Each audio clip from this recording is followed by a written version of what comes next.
What's your favorite piece of music?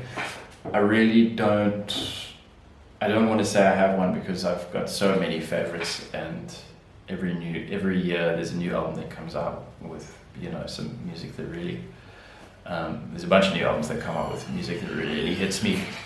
Right, yeah, so it's hard to choose. Do you have any tips for teaching yourself your favorite pieces? Yeah, totally. I think the first is just listen and practice and just go for it.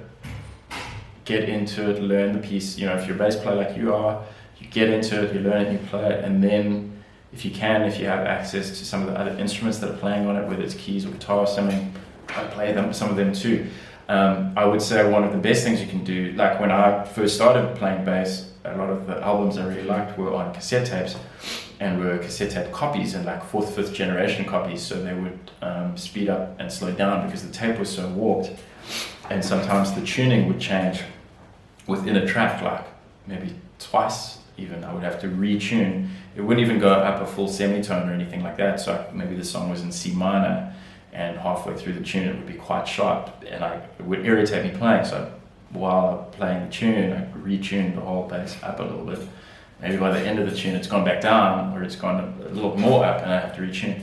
And I didn't understand when I was at that, you know, in my early high school years, I didn't know the theory around chord function and things like that, so I just learned everything, and to me it was just like, wow, what a genius chord sequence, it's so perfect. And years later, when I studied chord functions and stuff, I could go back to these and understand why this chord has this gravity to pull towards this chord, why this chord has a sort of floating, suspended feeling, why this sequence of three chords together has a certain vibe, all of that. So if you can do that with whatever harmony knowledge you have, just get into it and learn it. So even if it's just on the bass, don't just learn it. See, okay, he's going down a tone, then he's going up a fourth, then he's going up a minor third.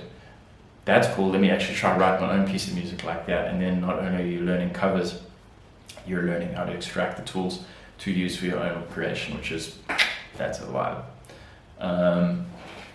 Do you have any tips to teach you? What's on your own playlist right now? Listening to a lot of Thundercats.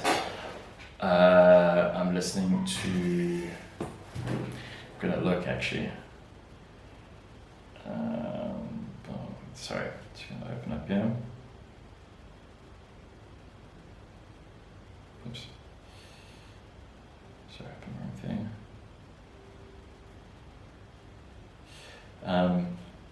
Thundercat, I'm listening to Tom York from Radiohead. I'm listening to a band called Beak from the UK, I think from Bristol. I'm listening to, what else? Some David Bowie, and I've been listening to some Niels Berg Cinemascope, which is an amazing band from Sweden. So yeah, that's it. Thanks so much, guys. I hope these were cool. Ciao.